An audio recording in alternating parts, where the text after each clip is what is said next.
a leader should do to people. But changing them is not in your place to change anybody. I don't care if you spoke to the person and he was angry. That's not your business. How they react should not be your problem. You react well. You who is offended, you react well. Because it's your action that matters, not theirs. How you behave should be your concern, not how people behave. Your behavior is your choice. I can only come to tell you what I feel you need to do. But to go back and change is your choice still.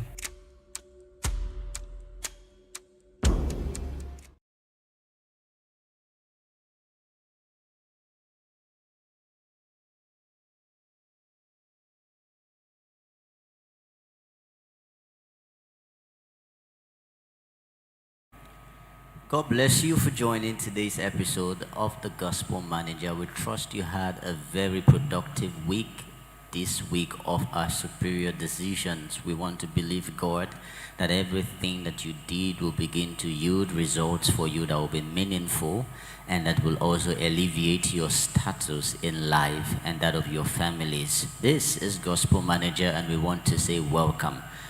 Don't forget to share your questions at the comment section of all the social media platforms wherein you are watching this. And also share the links to your friends and your families so that they could be part of the conversation this morning. You could send in your questions at the comment section and also on email, via email at thegospelmanager@gmail.com and also WhatsApp text. The details will be on a scroll bar on your screen shortly. It's +234 905 475-33019. That's the number to text in on WhatsApp and also on Telegram. Take advantage of the information on the scroll bar so you could send in your questions as you listen and whatever it is that you are going through. If this is your first time streaming the Gospel Manager, it's a platform created by God's servant to address issues in ministry, in business, in marriages, in parenting, in dating, to help you with profound counsel and decisions on how to navigate your path through them and get victory and also excel in your endeavors.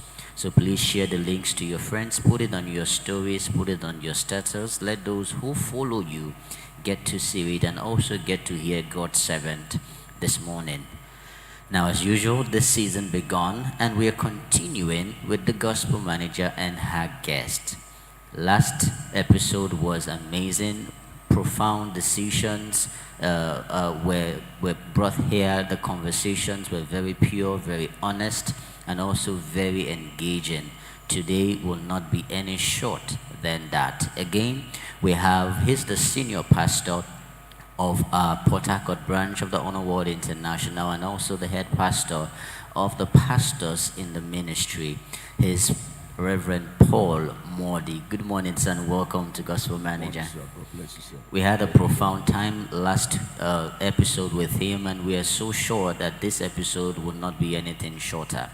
Now, don't forget, God's servant, the one whom I call the Lion of Africa, is also in the studio. I'm going to leave the floor now for him to give his opening remarks and also set the course for the episode. So please stay tuned and listen very appropriately. Thank you.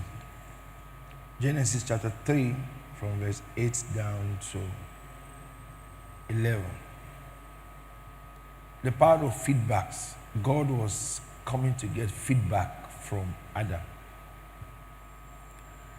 And that's a very prime way of life. We must have the culture of having feedbacks. It was at the cost of coming to get feedbacks, he discovered that Adam has eaten the fruit.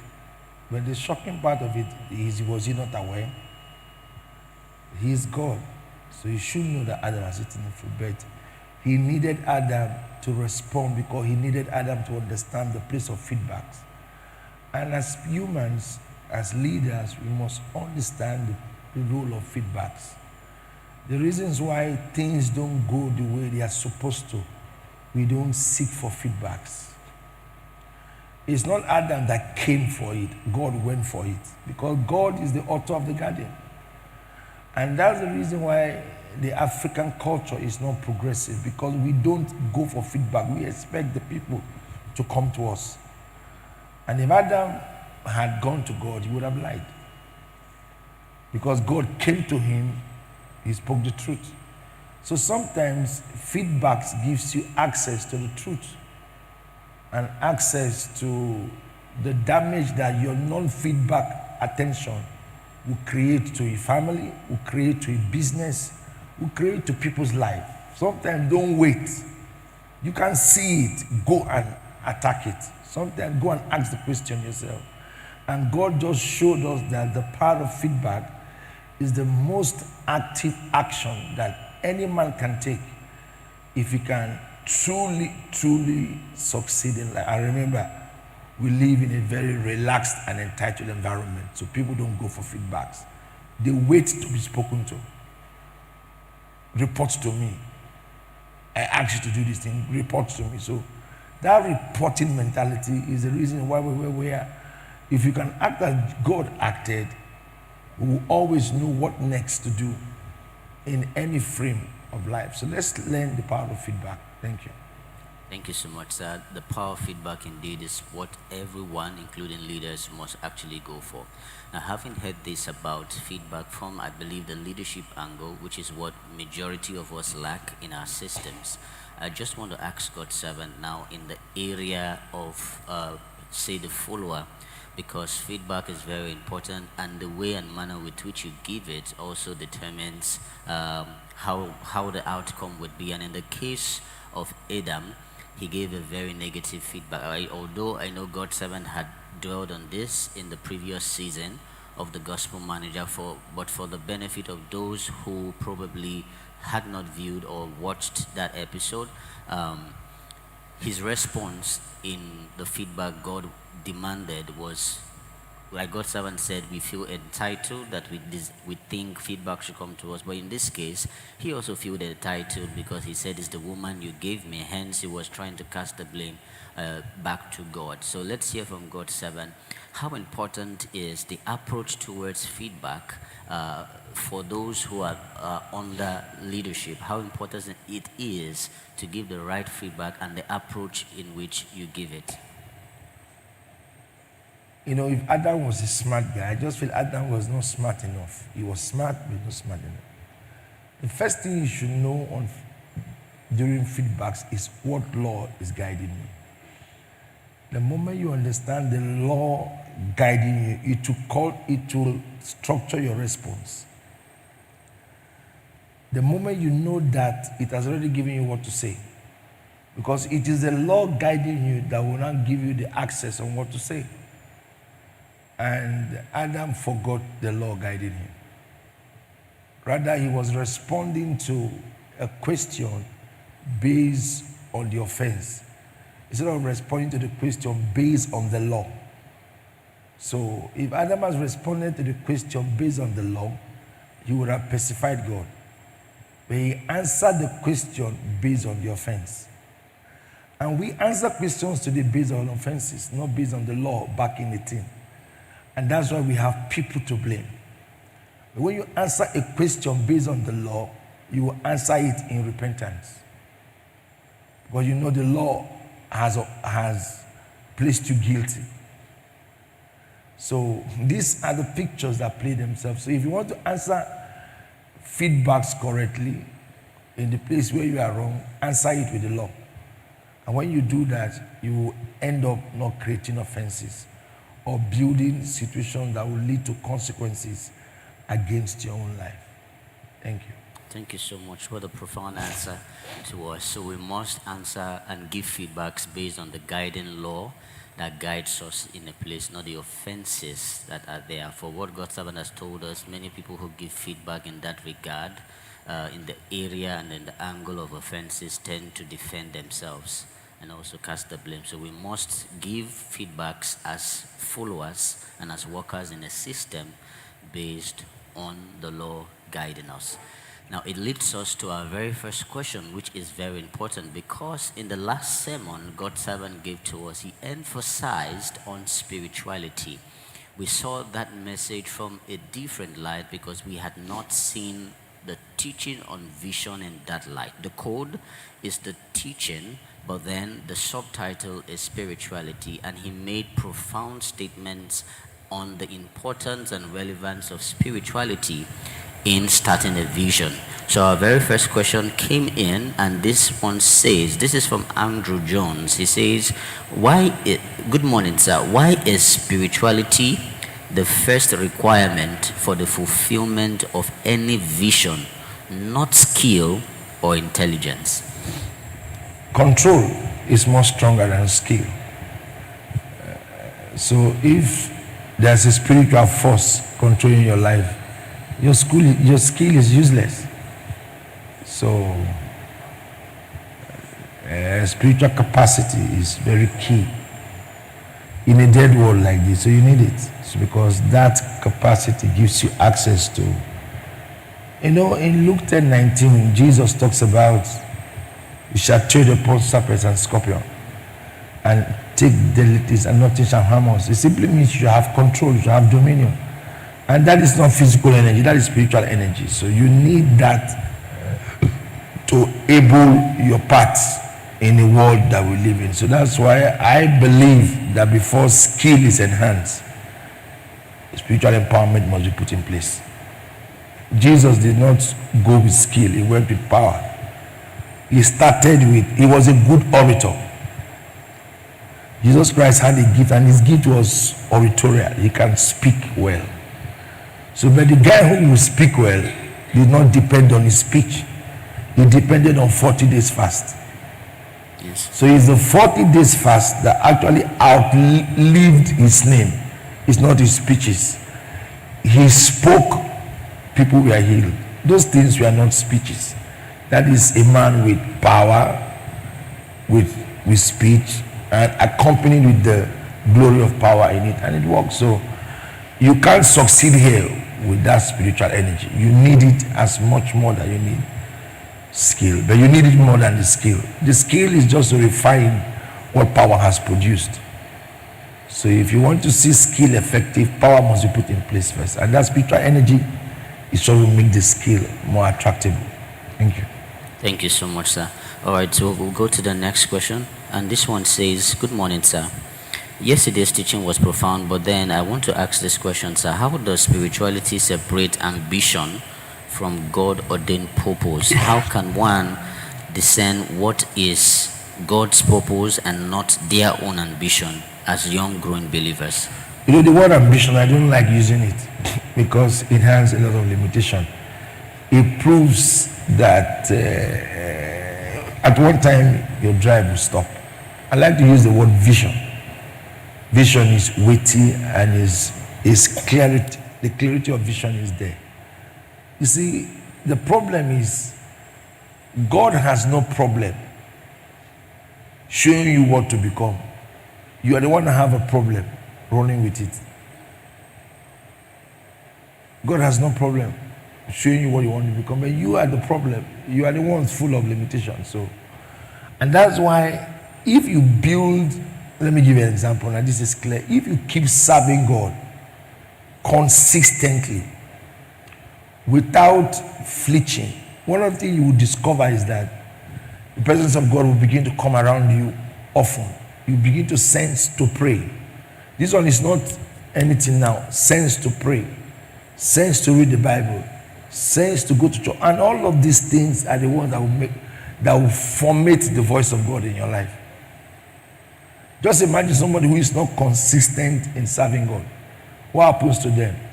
They have very dry atmosphere. That's he that dwelleth does not really mean that you are under God. He that dwelleth means you are consistently doing something about God. You are consistently praying. You are consistently fasting. Those character plays is what breeds that voice. One day you will just be sitting and you just say, take left. It may even be somebody sitting close to you that just come and give you to be a striking counsel. That's God speaking to you. So hearing God is more easier if you are in the room of doing the things that God loves. You will always hear from God.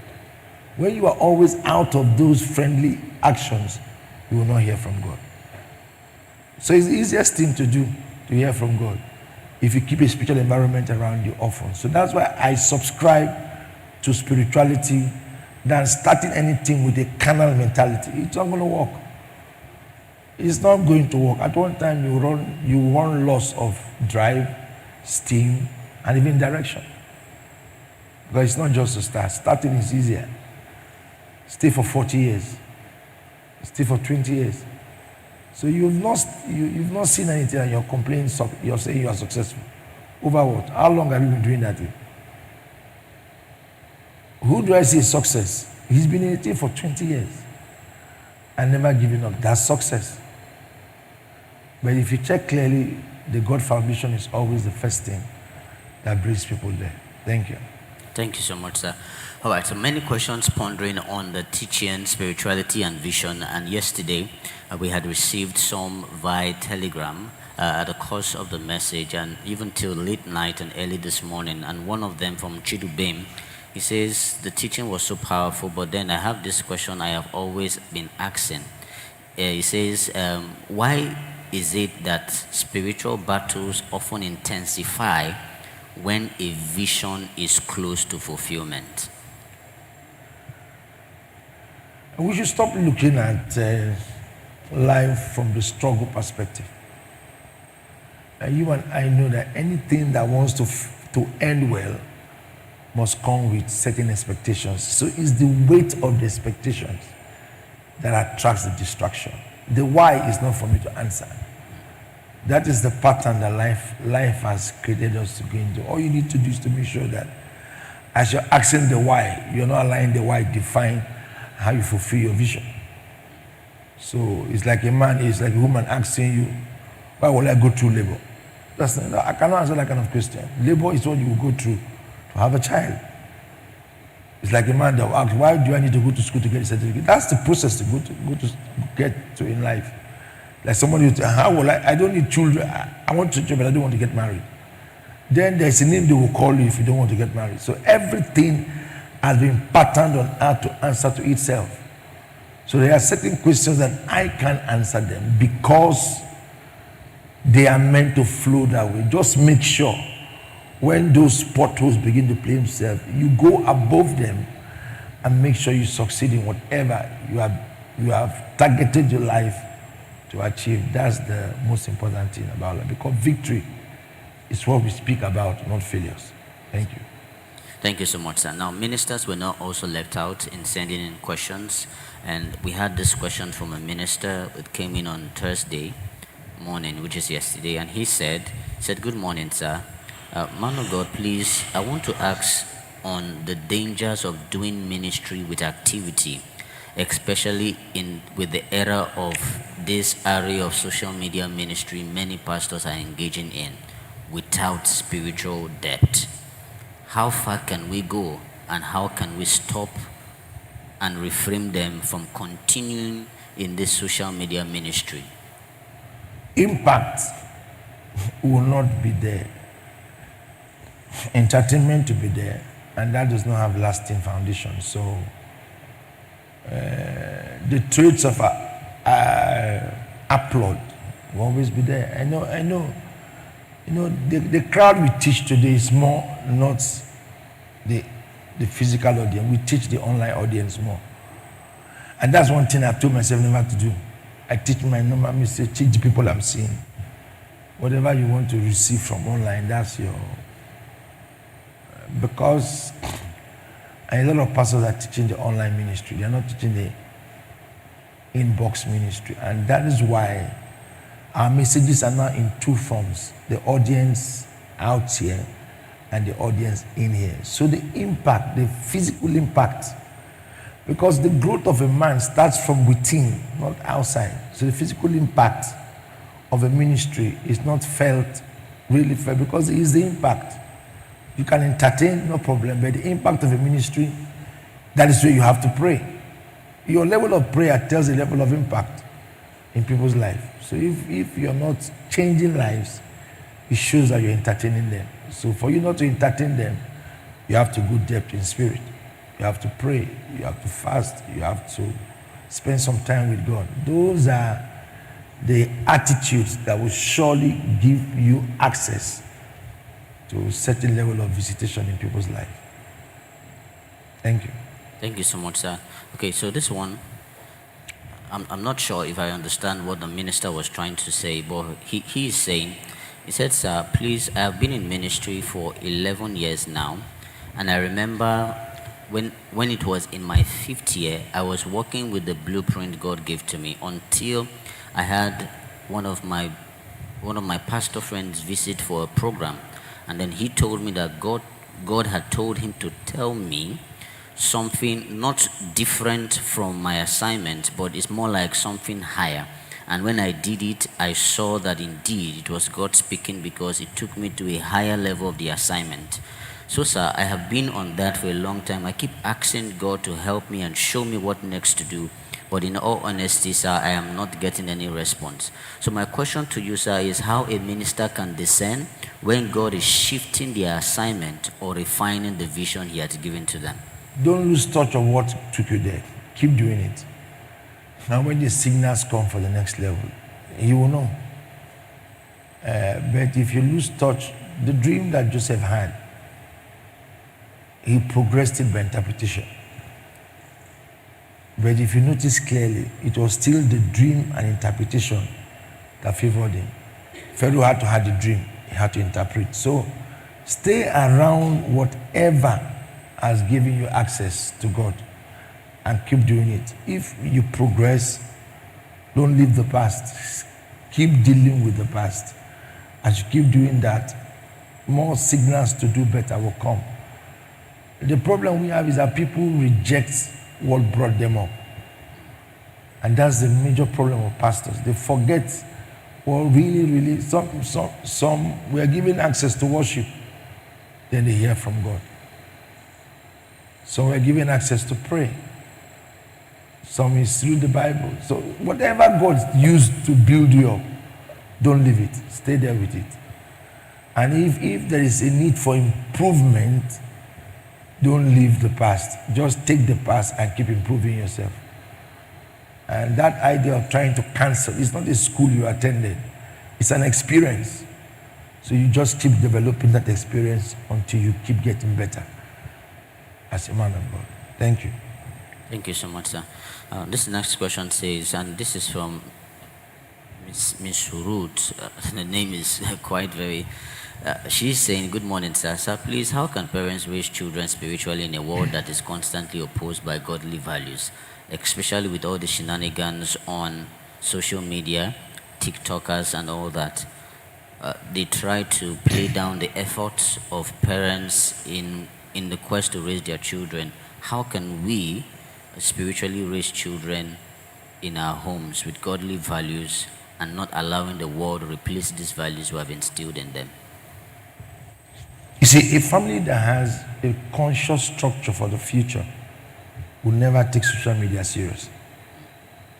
A family that has a conscious, look at the word I use, a conscious structure for the future will not. Because the family will know that what they don't stop today will affect the kids tomorrow. What they guide today will guide the man, because the boy today is the man tomorrow.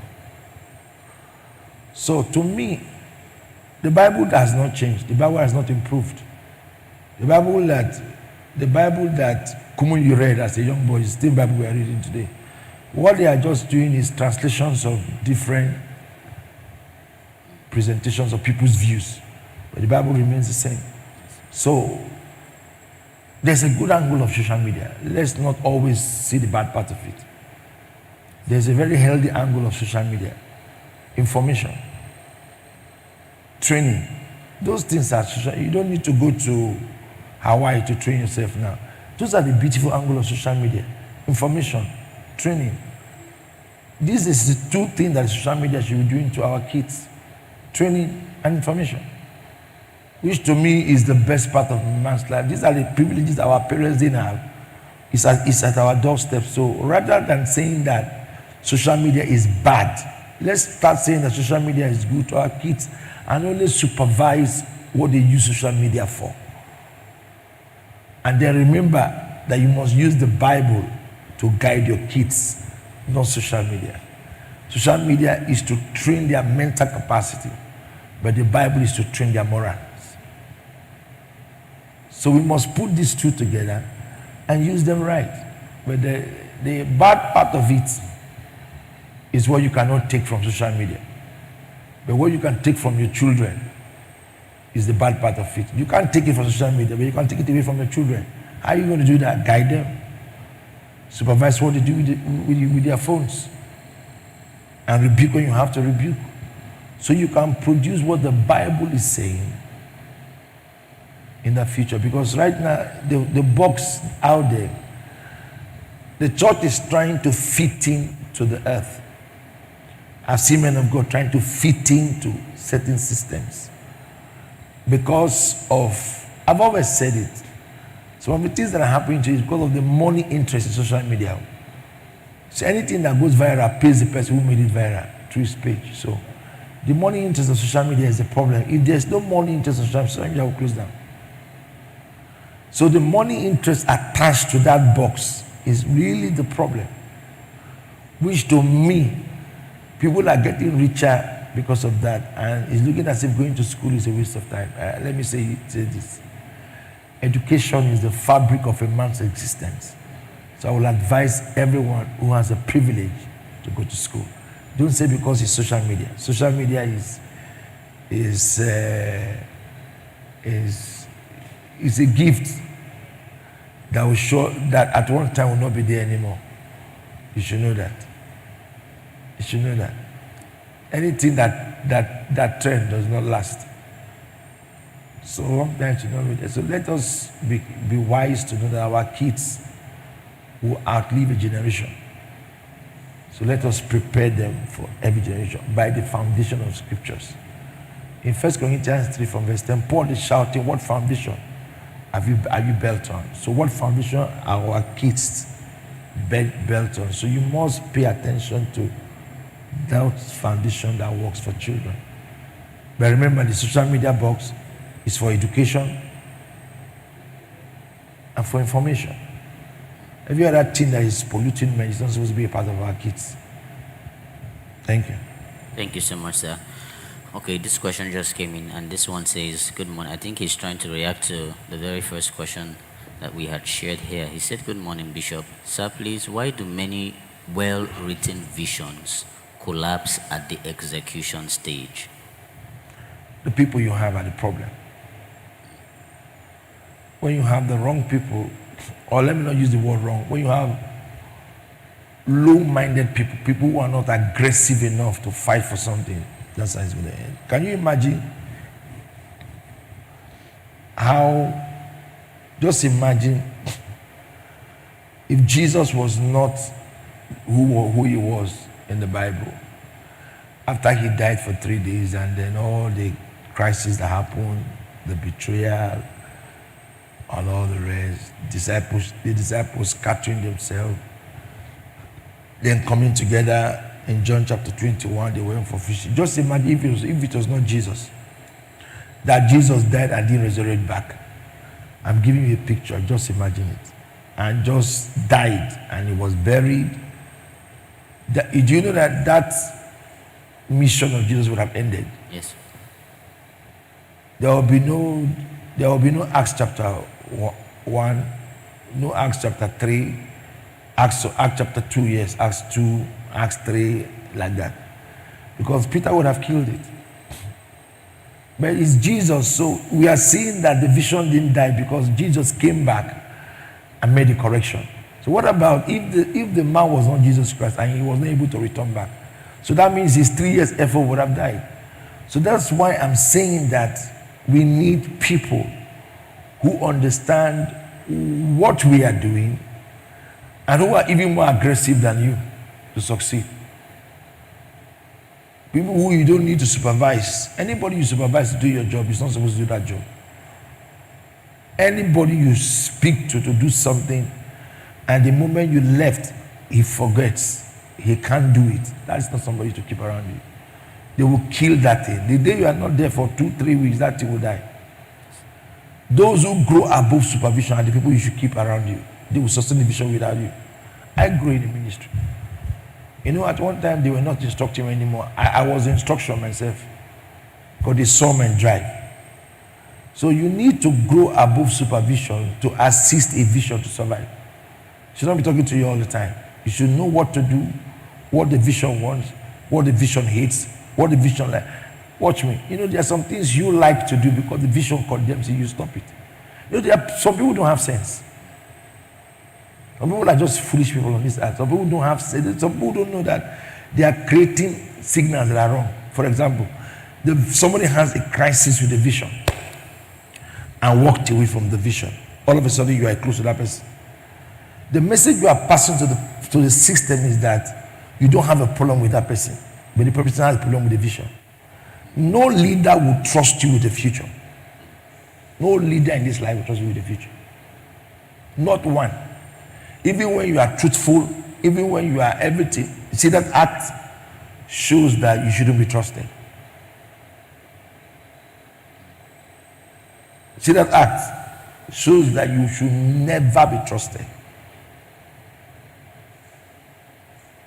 So people who are always under supervision, they need to check you, they need to verify you, they need to know what you are doing in private, they need to follow you, somebody needs to go and check you. Those kind of people are not supposed to inherit a vision. They will kill it. They will kill it.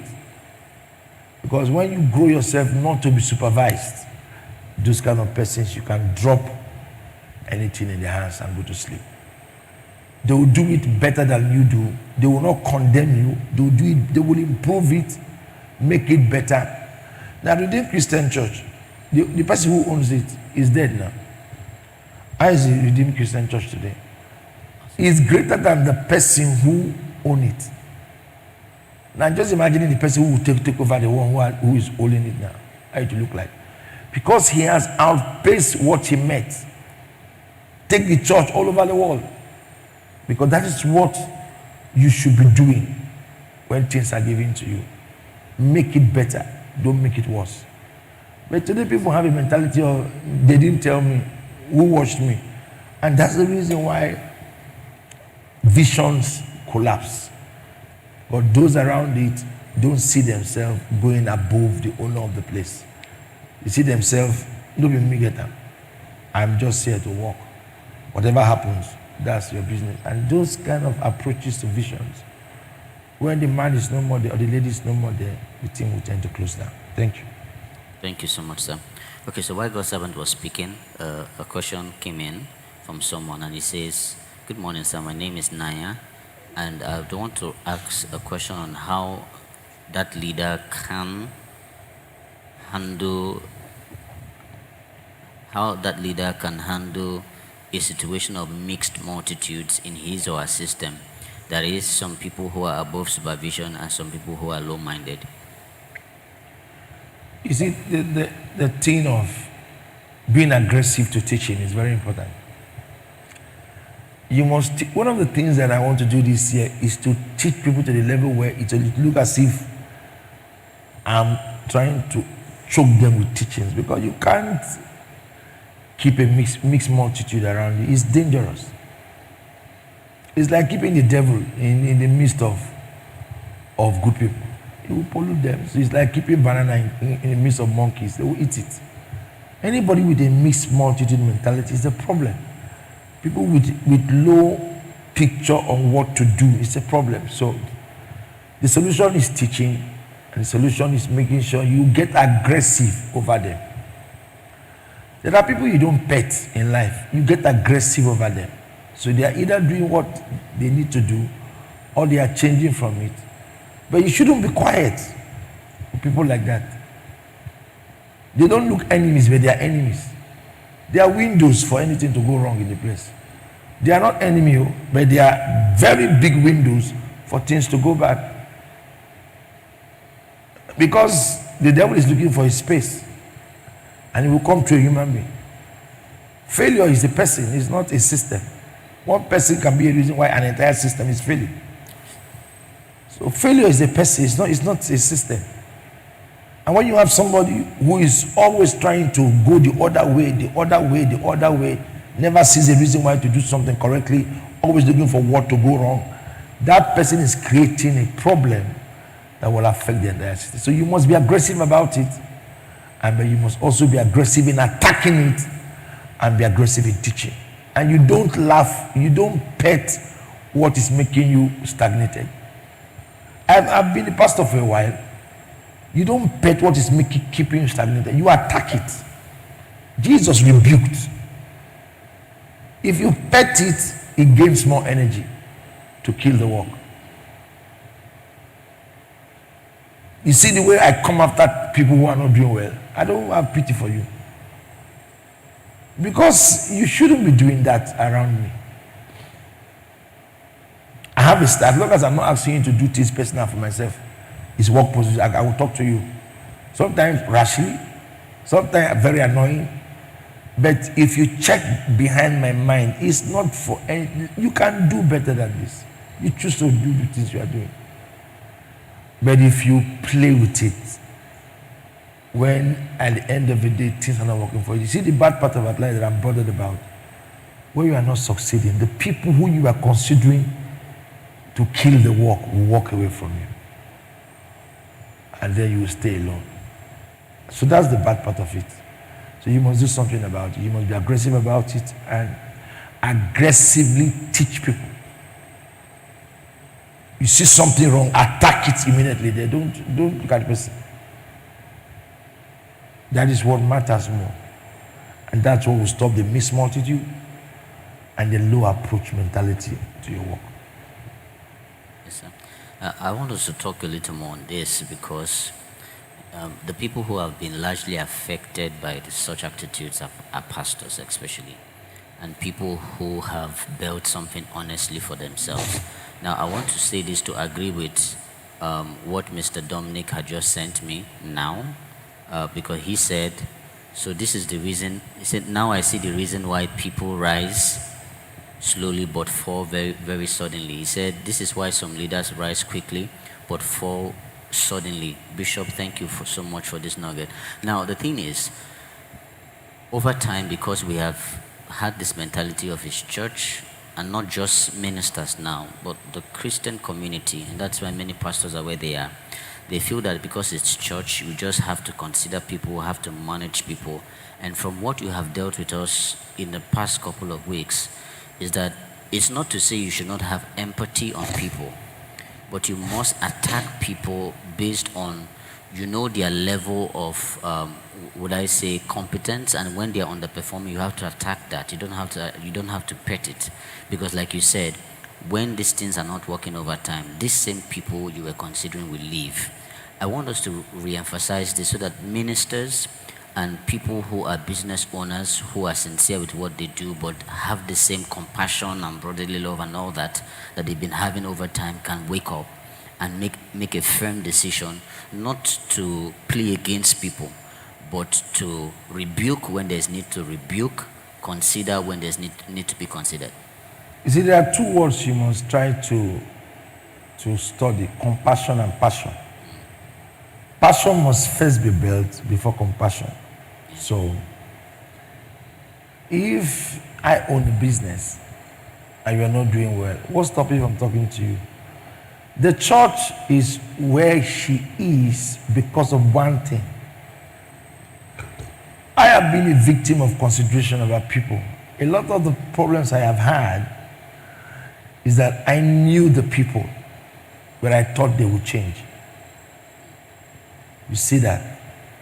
I knew them all. I knew what they were doing behind me. I knew the things they were saying. I knew the partners they were keeping. I knew. If you tell me I don't know, then I'm not a good leader because I knew. But you see, I was not bothered because at one time you should tend to trust people, isn't it? Yeah, because they are around you. But that was a mistake. What I would have done was to build my passion so strong and don't allow compassion control my passion. Rather, I was allowing compassion control passion. So when it was time for passion to make correction, compassion was controlling passion. And that's where the church is.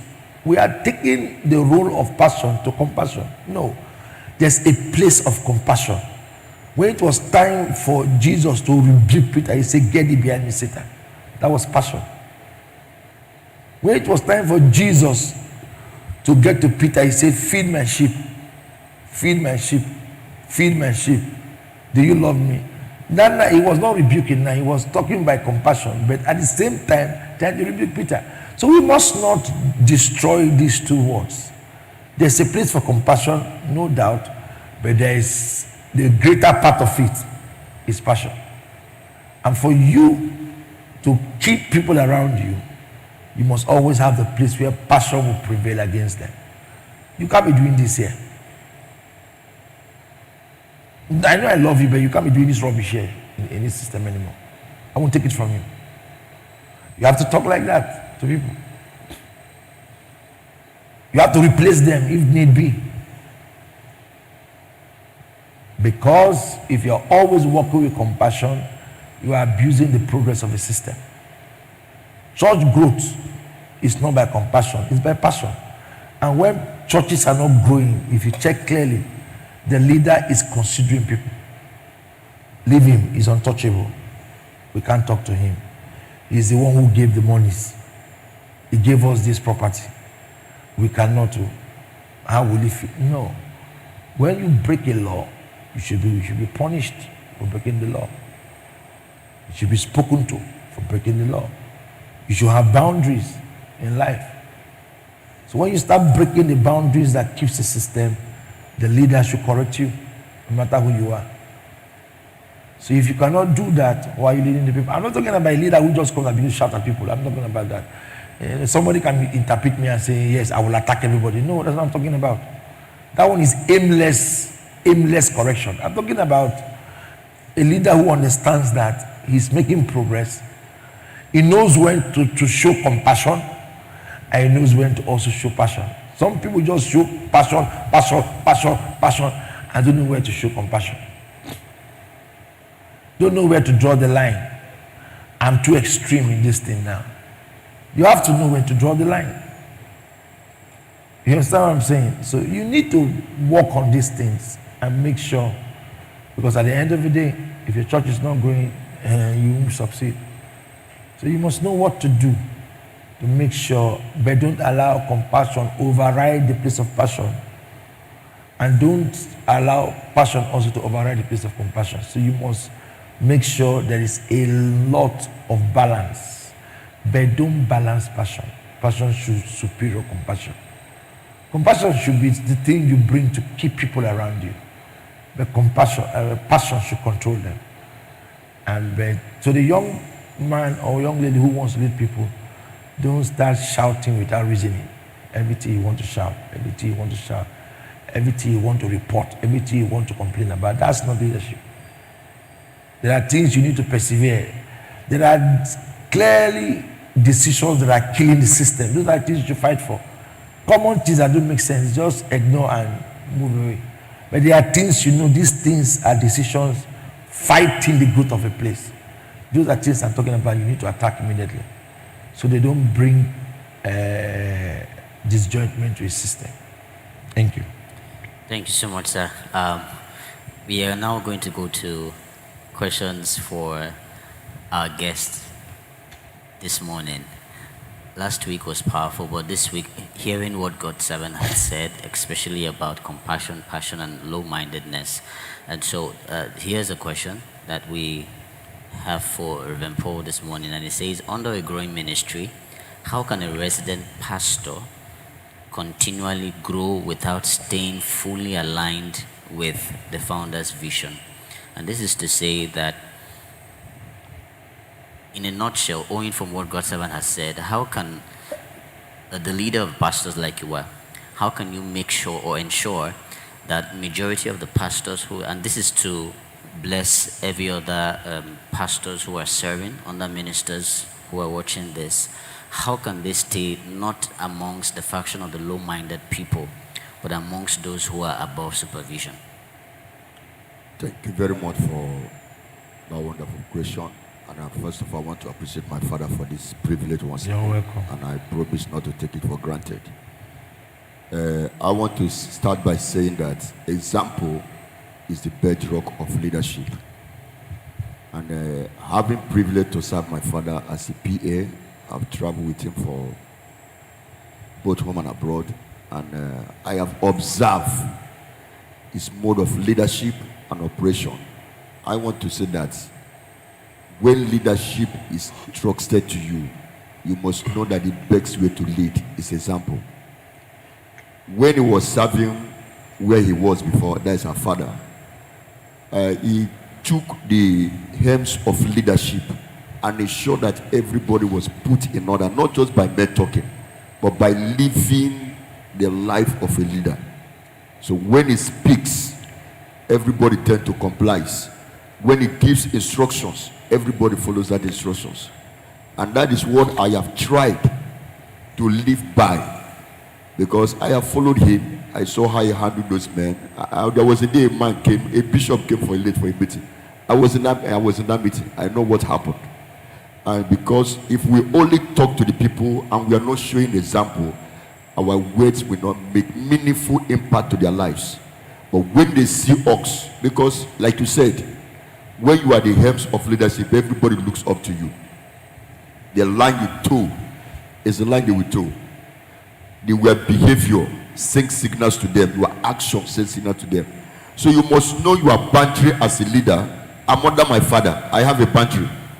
I am not the set man. I am under a set man. So I must not take the place of the set man. I must know that I'm also under leadership by following the examples I have copied from my father, replicating both his lifestyle, his mode of leadership, and everything. Like yesterday, he brought us and said, training is not enough. Taking steps is more than training. And he asked me a question, what do you learn? I said, I have learned that you don't just train people and abandon them. You train them and follow them up in order to achieve what you intend achieving. So as a man who is privileged to lead people, you must know that your example is prime. If those people must follow the right track to succeed. Thank you very much, sir. Yeah. Thank you so much. And I will ask these last two questions in one go. And the first of the two is, what practical systems and spiritual attitudes help coordinating ministers remain in the same page without avoiding silent misalignment? Because some people would be under leadership. The examples you see is something that is in tune with the sent man. But what they do behind, the body language behind, does not support the examples that we see. And people who are closest to them begin to act somewhere differently because that is the part they see, while other people see this part. So how can that be managed? And then lastly, what is your counsel to give ministers who have offended their spiritual root? Maybe, like God's servant once said, the people just walk away because of maybe how they were corrected, or maybe what they listen to, concessions that they have, and then how can they return, be restored, and also realigned without damaging their destiny? Thank you very much. Starting with the first question, I want to start by saying that if a man is genuine, I keep telling people, don't pretend, because your pretense will always expire. And when it expires, the original you will come alive. That's right. And that is the situation we have today. Many people tend to pretend, especially most of us who are serving the sent man. We tend to live a pretentious life, unknown to us that the day will come when the original you will manifest.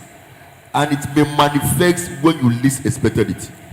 So in order to avoid that, be your real self and subject yourself to be trained, so that when you goofed, you know that you have a father who will correct you. Because when that is avoided, even when you are making mistake, you will feel you are doing the right thing. Our father have said countless times, say, the worst thing that can happen to you is to be in the dark and suddenly the light comes. You have forgotten that light came. You still think that you are still in the dark because you are too used to darkness. Because you are pretending to be in light when you are in darkness. But if you are genuine and you are real to yourself, and you know your assignment before the man you are following, the real you will always manifest. You will not even be bothered when you are making, because you know that correction will definitely come. And that correction is not to kill you, but to put you. As a matter of fact, sometimes ago I was praying, God told me, he said, every insult from your father, take it as an instruction. Definitely there's no instruction. But God told me, say, every insult, take it what? As an instruction. If there's anything like that. But I heard it myself. But we live in a generation whereby we pick offenses in the place of correction.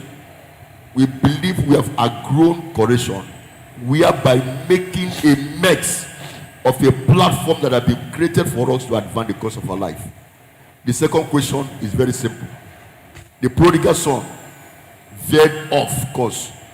And the Bible says when he came to himself, he told himself, why am I struggling? Why not go back to the base? Nobody told him. Nobody advised him. He returned back to his father. And we are told what happened. The father gave him a new clothes, gave him new shoe, organized party for him. So for those who wake up overnight and decided by any circumstances to leave their God-sent man, I believe, like my father here, there was a day a young man that left here came to him. The way he embraced the young man, on a serious note, I was very angry. I was not angry that I say, why, how would daddy embrace this man with all the nonsense that he did? But I left there with a lesson. There are people, you don't fight those who are under you, because a crown on your head is bigger than the shoe on a man's feet. And I learned that, why can't he embrace him? Whether from 9 to 20 years to come, he's still above that young man. So no matter what he think, the road he think is flying, the man ahead of him will always be ahead of him. That they taught me gave me a different mindset on how to handle people. So our father is a man who have an open heart. I don't know for other ministers, I'm talking of my foundation. He's a man that have open heart. If you have feared, of course, and you have left the ministry, and you feel that where you are is not where you're supposed to be, I can boldly say on this altar that the gate of our father's heart is open.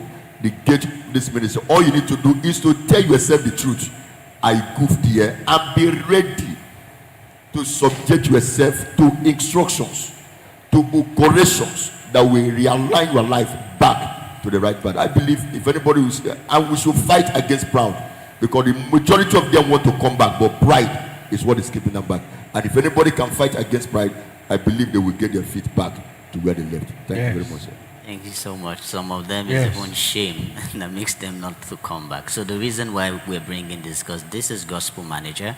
It's built to help you make profound decisions, irrespective of your state in life and how far you have drifted. And you've heard what he has said.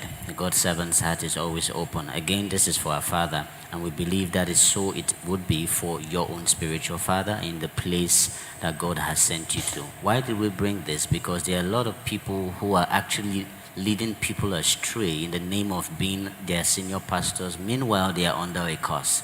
So we do not want people to be under such kinds of spiritual cloud that is not actually free. And when there is so much of hate and unforgiveness, people can be blessed. We want God's people to be blessed, and we are speaking to the ministers via this platform. Where there is a need for you to go back, please do, and do not allow pride, as he said, or shame as to what will they say, how will they think. Let's not allow that hinder God's people who are being given to us as flocks be hindered in their blessing. God bless you as you do so. Now we're going to give you the floor to ask God's servant your own question. Thank you very much once again. Daddy was teaching us, that was January series about Adam, and he made a striking statement. Genesis 1 and Genesis 2 show the perfect state of Adam. But the moment Eve came, a lot of things went wrong. And having observed the trend, especially in the Christendom, where divorce is becoming a trend now in the Christendom. I have studied Adam. He told God, the woman you gave to me was the reason why I ate this food. Why did Adam not divorce Eve? Knowing fully well that his predicament originated from Eve. Because Proverbs 10:24 said, Hatred stirs up strife, but love covers multitude of sin. What reason will a man give to divorce his wife, or a woman give to divorce the husband, knowing fully well that our father Adam, with all that Eve did to him, causing him his glorious destiny to be shattered, never divorce Eve? And the second question is this: I have heard some ministers say it is not all pastors that are called to have a big congregation. They tend to be comfortable with the few numbers they have in their churches. But I have studied the scripture to some little extent. In Proverbs 14:28, the Bible says, a king is honored by multitude of people, and a prince is destroyed where there is no people. And Jesus was speaking in Luke chapter 14, verse 23. He said, go to the hedges, to the highways, compel them to come that my house may be full. So that ideology that not all pastors are called to have a big church, I want you to throw light on it, because I believe it will help somebody who have been indoctrinized with that statement. Thank you, Daddy. Progression of thoughts is what is our problem. Our thoughts are progressing. As we progress in thoughts, we begin to see reasons why certain things don't need the Bible. And that's very risky. So for marriage, for family, is progression of thoughts. Just imagine how a carpenter would sit down. I'm trying to tell you what is happening to us in this age, and think of how to better a furniture. We are thinking of how to better the gospel. So we are improving the letters of scriptures. And how we improve? We are using a worldly pattern to improve scriptures. And that is why, look at what you just said now. Why did Adam not leave Eve? The question is, and I keep asking that question, what is the reason for hatred?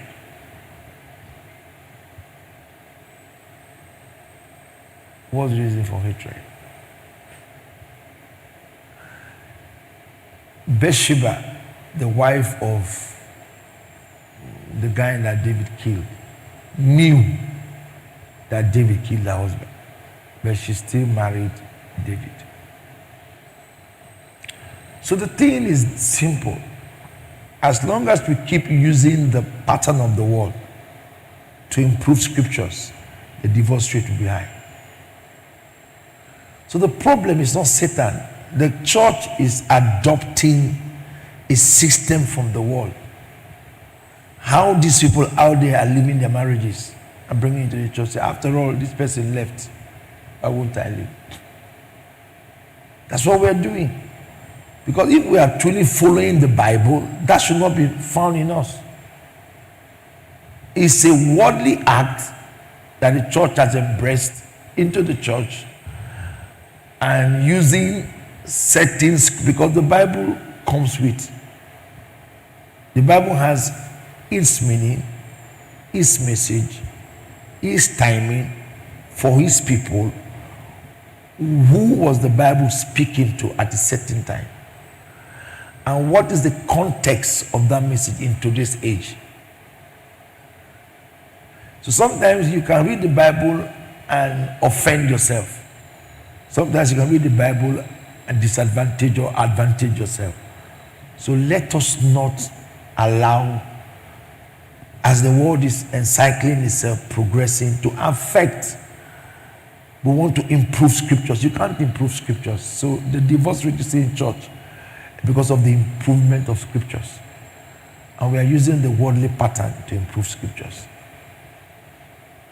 So until we understand that this progression does not concern the Bible. The Bible is the Bible. The Bible is God, and God can't be improved. God's words are commands, not opinions. You can improve a literature. You can improve some other books, but you can't improve the Bible. So the moment we notice that, the divorce rate in church will stop. We will now go back to Ephesians and know what it takes to submit to one another. Because first, before the crisis, what is our submission capacity? If the man knows the power of submission, the woman, how are you going to have issues in your marriage? So we don't know the power of submission. We don't know that the man is under control. Is unto Christ. The woman is submitting to the man is submitting to Christ. But Matthew 18:20 talks about wherever two or three are gathered in his name, the Lord is there. That means the home is owned by God. God owns every home. So if God owns every home, God did not subscribe that. So my advice is, let us stop carrying as the earth is improving, revolving, and bringing it to, check our weddings in church. They are dancing all those music out there inside the church on a wedding, on a gospel marriage in church. So if we can deal with that, we can solve marriage crisis in church. What's the next question? There's some factors that have the ideology. Okay. A lion in America is a lion in Nigeria. Yes, sir. So there's nobody that was created to pastor a small church. Everybody was created to build. If Jesus came and preached and people came and gathered, we all have a destiny of a big ministry. It's not a problem of the devil or God, it's capacity that is the problem now. The pastor's capacity is the problem, not devil, not God.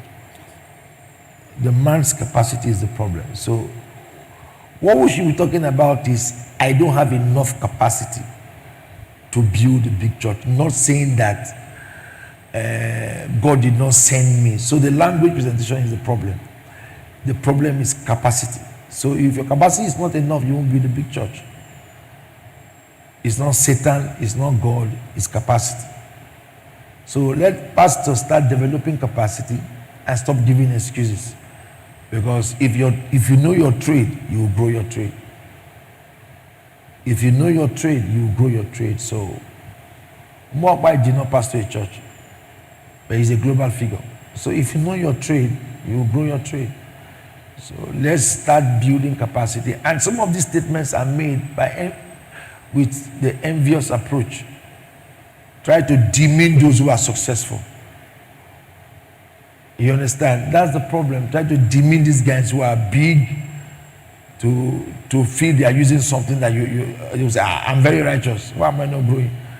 This, just to pull down other people's growth. So to me as a person, grow your capacity and stop getting envious. You will surely also grow your work, and stop those excuses. If someone who does not know what it takes to pass an exams, you say, leave that one. It's not because you're close to your lecturer. You failed, accept failure. And go read and do well and stop giving yourself excuses. So the next time you will come out outstanding. Thank you. Thank you, Lord.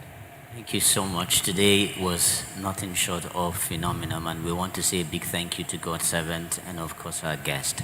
Now don't forget that tonight at 7 p.m. we continue with the first episode of The Character.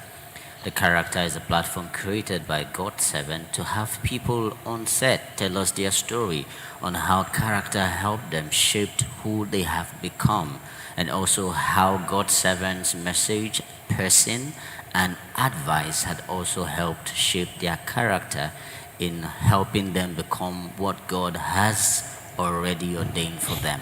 So it's tonight at 7 p.m. and we are streaming live. So you can also be part of the Character by coming here to the Rehoboth City and be part of the live audience and get an opportunity to ask your questions directly to the guest we shall have, having listened to his or her story. And also you could do that via the comment section and also via the numbers on the screen, which is the numbers for the gospel manager. They can also share your questions on that line. It is +234 735303019. Again, it's WhatsApp and Telegram only. +234 9047533019. And to be part of the audience, you just have to be here at 6, so we can make preparations for you to be to have a seat here in the studio. God bless you as you do so. Now, don't forget, February has begun, and there's no getaway than in praying and making February work for you as you have already written in your expectation forms. God's servant said he's going to show us a dimension of God tonight in his message. So please do not miss it. If you are not in the city of Asaba, you could stream in via the social media platforms, and please join us as we fervently pray. From 10 p.m. tonight, it's battle and rattle, and until 12:30 a.m. And don't forget to be part of our Sunday services. 3 amazing services. The first is 6:30, the second is 8:30, and the last service is 10:30. God's servant is continuing on the teaching, the code. Last Sunday we had him teach on vision, and just yesterday we had him teach on spirituality. We anticipate with eagerness what he is going to teach us on Sunday. You don't have to miss it, and you don't want to miss it. So please be here at Rehoboth City or on the live stream to be part of the remarkable services. And again, the last Wednesday of the month is when we begin the maiden edition of The Factory, a platform created for us to have healthy conversations and not just build arguments, but understanding, and how to build godly and profitable conversations that enriches us and not pulls us down. So save the date is the 25th of February 2026 at 5 p.m. to 6 p.m. I'm going to leave the floor now for God's servant to give his concluding remarks and bless us for this awesome weekend. This is just like a guide. Food. What do you normally eat? What you feed feeds your brain. And we should try to complement. There are two kinds of feeding: the feeding of the stomach and the feeding of the brain. Some persons eat 3 times a day, but they don't eat 3 times to feed their brains. And the one in the stomach does not progress you. The one in your head progresses you. Please try to eat 3 times a day. Read in the morning, read in the afternoon, read in the evening. Please, I'm saying this as a control factor. Read in the morning, read in the afternoon, and read in the evening. The same way you feel hungry, feel starved that you've not read in the day. Because food in the stomach only progresses fat, but food in the brain progresses labor. And let us learn to know the importance of food. And let us take these levels of food very serious.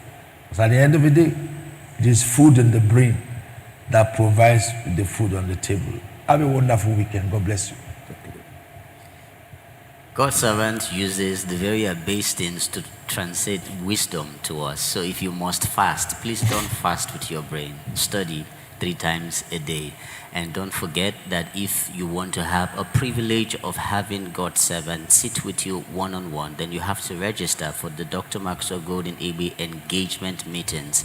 Now for the month of February is the 24th and 25th of February in Wuse 2, Abuja, FCT.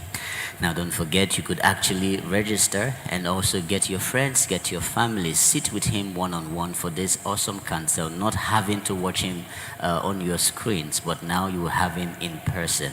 But this can only happen when you register with the numbers on the screen and also book an appointment to meet with him. Videos will be up later today, and so you could get full details of that. Now don't forget, if you have to fast, don't starve your brain, starve your stomach, because when you starve your brain, you are limited. When you starve your stomach, what you have in the brain can progress you, as God's servant said. This is why we say life is beautiful, and you, my friend, can handle it. See you on Monday when Gospel Manager returns. God bless you.